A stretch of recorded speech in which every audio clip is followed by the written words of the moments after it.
Hello and welcome. You're watching a brand new edition of Policy Watch with me, Frank Razan Pereira. The legislative bill that proposed to amend Shops and Establishment Act and to allow shops across Gujarat to function 24 hours was made effective from midnight on Wednesday, the foundation day of Gujarat. Deputy Chief Minister Nitin Patel announced this on Wednesday while adding that Gujarat will probably be the first state in India to implement such a law. Making an announcement in this regard, Patel said that the bill was passed in the previous session of the Gujarat Assembly and has now got the assent of President Ramnath Kovind. Patel said that implementing the bill will allow various shops in the state to function 24 hours and will generate more employment opportunities for the youth. The bill aims at improving the working conditions for workers, creating many more job opportunities for women, providing a favorable environment for doing business, ensuring women are permitted to work during night shifts with adequate safety and security provisions, and online registration through a simplified procedure. Expectations are that it will lead to growth in jobs, especially in retail, IT, hospitality and services sector. On this edition of Policy Watch, we will analyze the Gujarat government's decision to make 24/7 shops a reality. Joining me on the program today are Ajay Dua, former Secretary, Ministry of Commerce and Industry, A.K. Bhattacharya, Editorial Director of the Business Standard, and Shankar Agarwal, former Secretary, Ministry of Labour and Employment. Thank you to all my guests for joining me on this edition of Policy Watch. Mr. Dua, I'd like to begin the program with you. What your thoughts on the Gujarat government's decision to ensure that 24/7 shopping is a reality, at least in Gujarat? A good move, I would say, for the purposes which you mentioned, creating greater employment opportunities, better working conditions, getting more women to come and taking care of this while taking care of their safety issues. This bill is more or less like the central bill which was adopted in 2016. That was a model bill. In a lot of concurrent list subjects, the union government comes out with a desirable kind of a course of action and leaving it to the states to adapt it to suit their needs, but while laying out the broad parameters of the goal. Maharashtra was the first state to adopt it. Gujarat is the second. Gujarat has also made it effective from the day before. I think the bill, while providing for shops to be open for 24/7, has taken care not to dilute the working hours.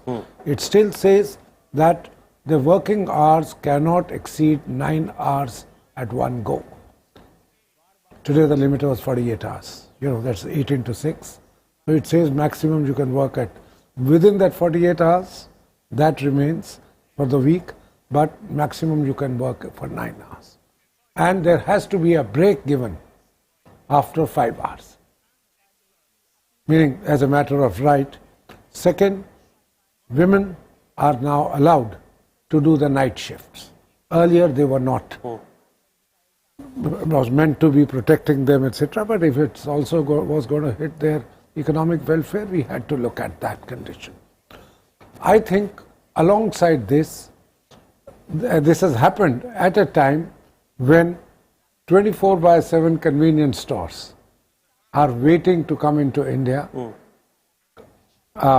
Gentlemen already in the retail trade, organized retail trade, has tied up with a famous brand in the US, 7-Eleven, which is convenient 24 hours, 24/7 convenience stores.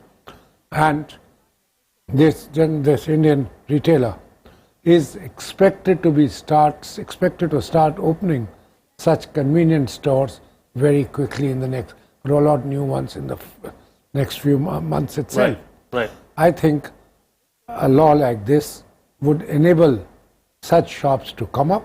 It's a different issue, subject for discussion, whether having multi-brand retail, FDI and multi-brand retail, is it going to be impacting the mom and pop stores? Yeah. We can have a discussion on that separately. Right. But the issue of, from the labor point of view, employment point of view, I think all in all, a desirable move.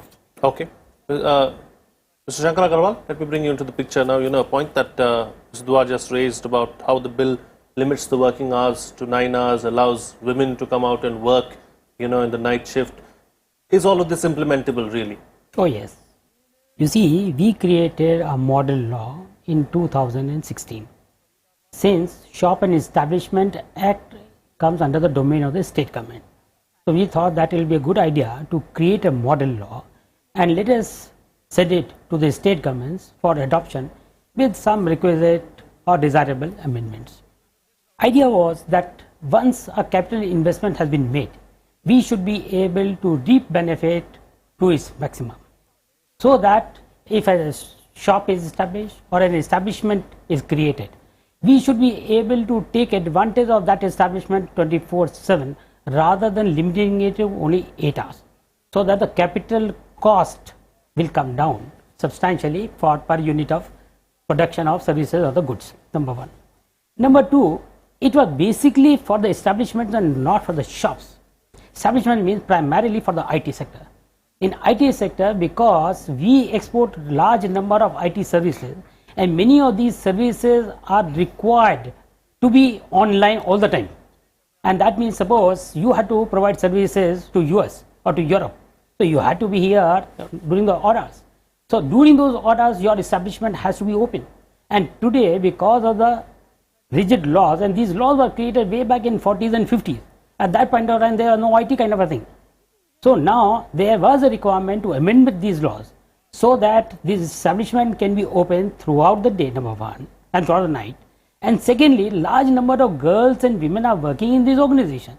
So we should give them an opportunity to work during the night also. The only thing is that we had to ensure their safety and security, and for that, what we said that for the girls during the night, they had to be picked up from their houses and they had to be again dropped at their doors. So once we take care of the safety, security and other benefits of the workers, then it's a wonderful thing, it's a wonderful idea because it will give employment. And secondly, we are ensuring through law that each and every worker's right is protected, whether it is in terms of minimum wages or in terms of social security or in terms of safety and security. Right. Mr. Bhattacharya, do you see any implementation challenges in the days to come? Well, I think the implementation challenges will arise from two basic issues. One would be how do you ensure that labor exploitation doesn't reach a point where a person who is supposed to work not more than 48 hours a week or 9 hours during one uninterrupted session. So I think how do you make sure that it is not violated without the reintroduction of what is often called the Inspector Raj, in a sense that ensuring that the working classes are not exploited, because remember that the idea of 24/7 shops will create jobs only if those labor laws of 48 work hours a week per person is adhered to. If it is not adhered to, a person who is working for 9 hours will be made to work for 12 hours. And so 2 shifts. 2 shifts. And so the entire benefit of new job generation will go for a toss. So therefore it is very important, and my sense is that we need to strengthen the institutional framework, and it cannot be done by the same body that has framed the law, which is the government. It has to, that responsibility of implementing it and enforcing it has to come to a kind of a regulatory structure or regulatory body that must take upon itself the responsibility of implementing that the labor law rules. So I think that's number one challenge which will come up.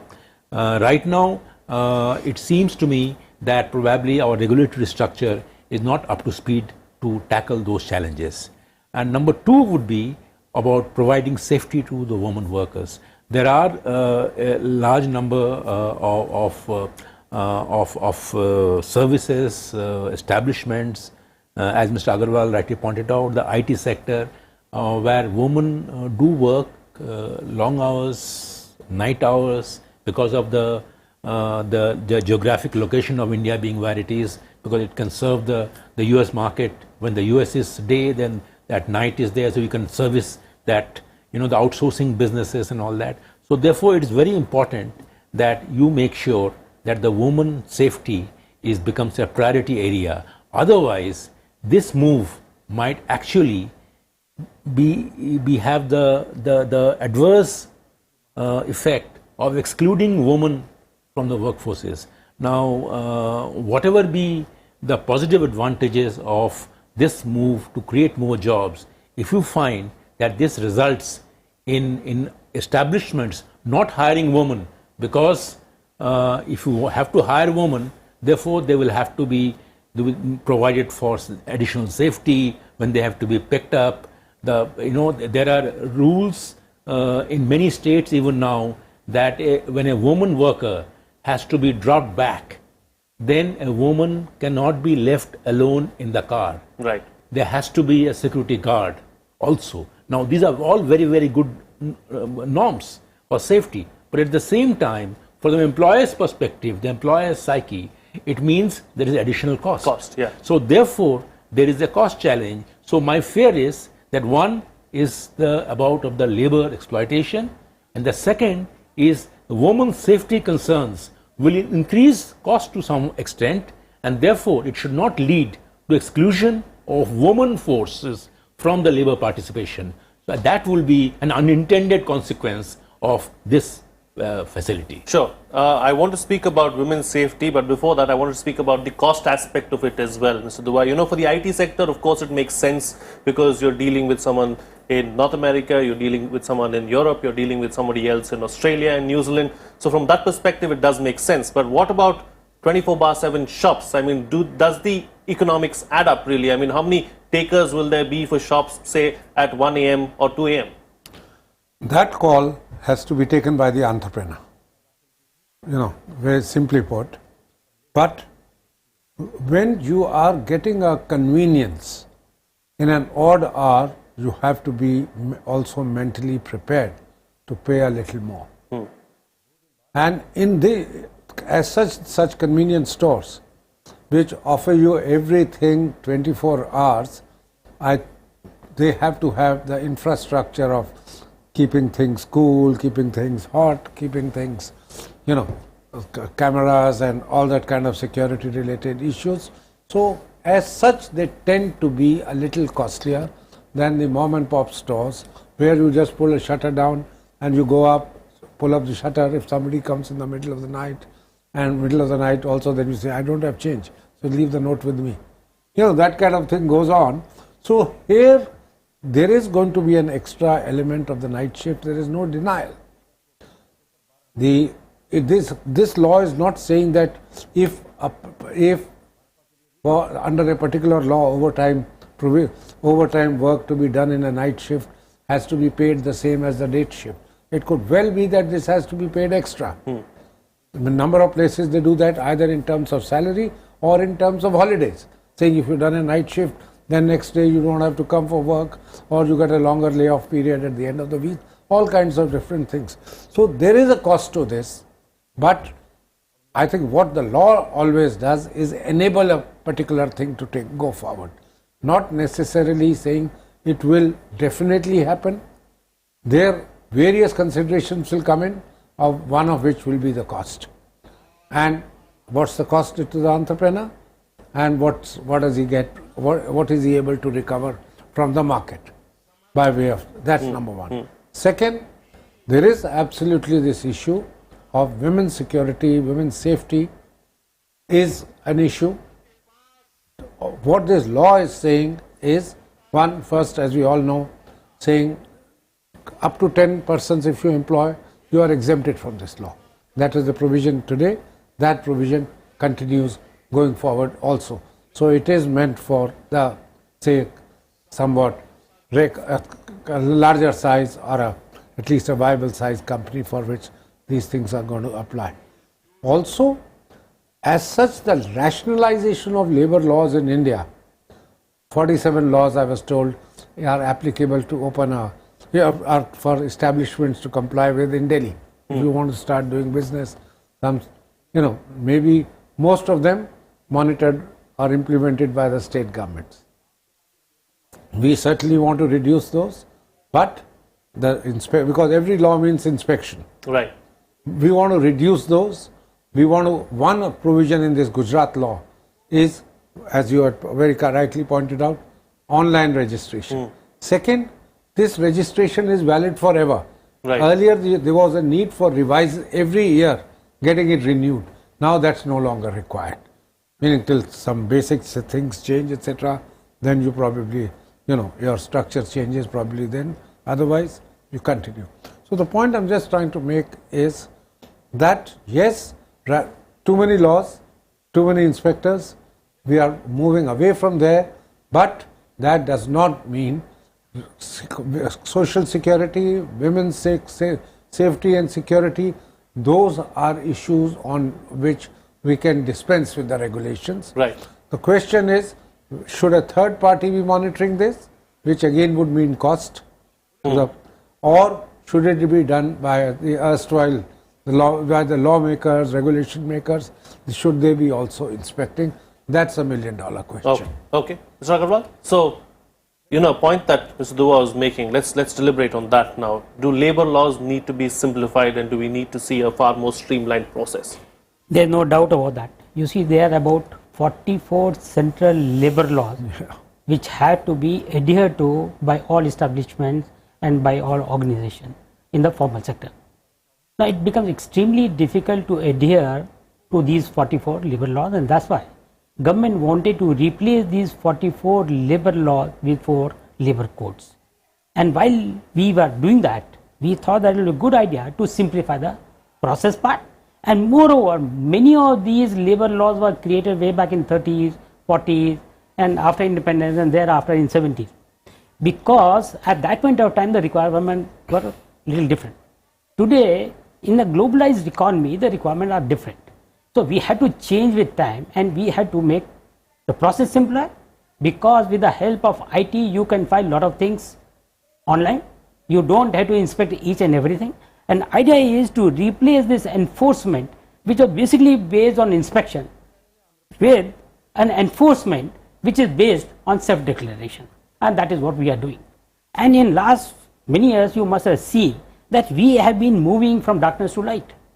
And there is a definite improvement in the enforcement of labor laws. There is no doubt that things have improved substantially, number one. Coming to the safety and security of women, again, there is huge improvement. There are laid down procedures really. Absolutely. As far as, as long women's as you are safety is adhering concerned. to SOPs and as per the process laid down in the law, I don't think there is any fear for any woman or any girl to work during the night shift. And more thirdly, for as far as the shops are concerned, nobody is scared that these shops will be open all throughout the night. Why can't we keep them open till 11 o'clock? Because many of now the couples are working. Both of them are working. The women are working, gents are working. So when they come back from office, they would like to go for shopping, to buy provisions and things like that. That can happen only at 8 o'clock, 9 o'clock or 10 o'clock. As things stand today, most of the shops are closed by 8 o'clock. So why don't we allow them to remain open till 11 o'clock or 12 o'clock? And that will give additional employment as well. And that will give convenience to a lot of working class. But Ms. Bhattacharya, on the other side of the coin, you'll also have to ensure that your law and order system and infrastructure too is improved on the whole, so as to ensure that many of these shops are open through the night.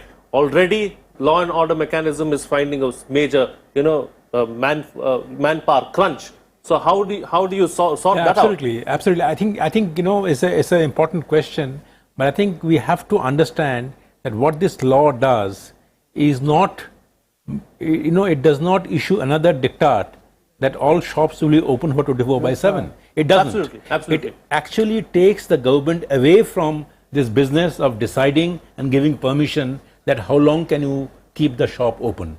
As long as you have once taken an online permission, that permission of whenever you want to close it, whenever you want to open it, is up to left to. So therefore the first thing is you have to understand that it does not necessarily mean that it will result in the creation of 24/7 shops. Absolutely. So that's very clear. But it is an enabling provision. But the onus of safety and security is on the government. Absolutely. No, the onus of the safety is on the government as well as The employer. for the employer. The employer has to make sure that the women employees are not dropped home after 9 o'clock or 8 o'clock, whatever is the local rules. The safety rules on this thing are different from state to state. In Delhi, it is you cannot drop a woman employee after 9 o'clock alone. You have to drop her back. Now in other state, I do not know the rule in Gujarat, but these rules change from state to state.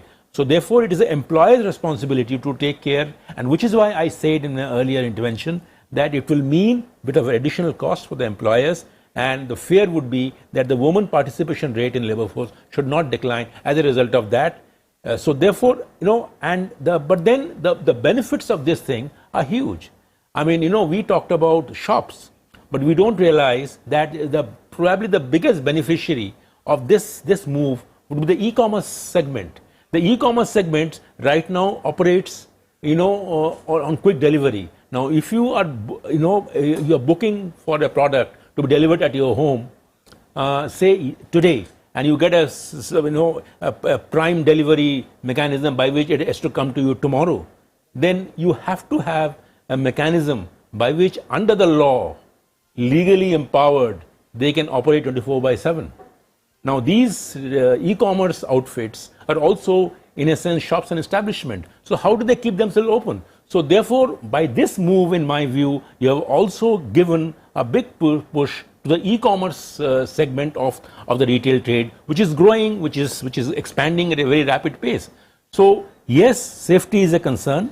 Yes, labor exploitation is a concern. And I do hope that we have a proper regulatory structure, not a reimposition of the Inspector Raj. Because let's say a shop remains open after 9 o'clock. Now, do you want an inspector to come and visit the shop and say, listen, do you have the permission?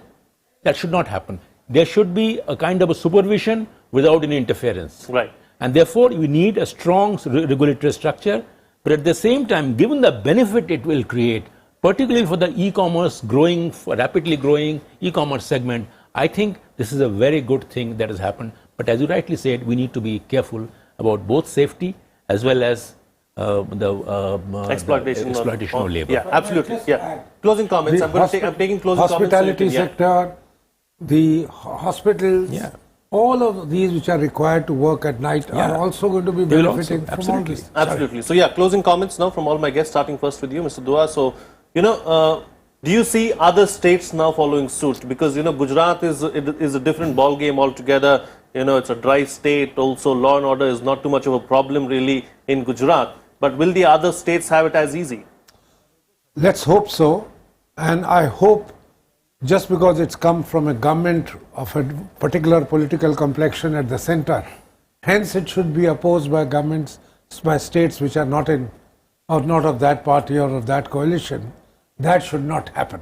We have seen in the past these things like this, it's taken as a central diktat, and then states trying to match their political alignments before taking a call. I hope that doesn't happen. It's good for everybody. Certainly risks, regulatory risks, implementation risks of the kind which we've discussed, important, but I do think that the next state to follow could easily be Karnataka. Because online business is so huge there, it could happen there, it could happen in neighboring Tamil Nadu as well, where a lot of women as such do go to work. Absolutely. Does the law then needs a little bit of fine-tuning as we go along, Mr. Agarwal? Yes. That's why when we created this law, this was created as a model law. And this was done after having extensive discussion with all the state governments. And almost all the state governments were on board. And idea was to take advantage of this model law and thereafter tweak it as per their local requirement and then propagate a new law. And certainly, there is no doubt about it, is going to benefit large number of young boys and girls in terms of employment. It is going to give a lot of impetus to our e-commerce, as Mr. Bhattacharya is saying, and it will give a lot of impetus to the economic activity of the country. All right. Mr. Bhattacharya, close the show for us with the concluding remarks. My sense is that this is, as Mr. Agarwal said, that this is a model law.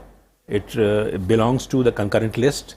So therefore, ideally, it should not be forced down the throats of the state governments. The state government should actually recognize the inherent merit of this law.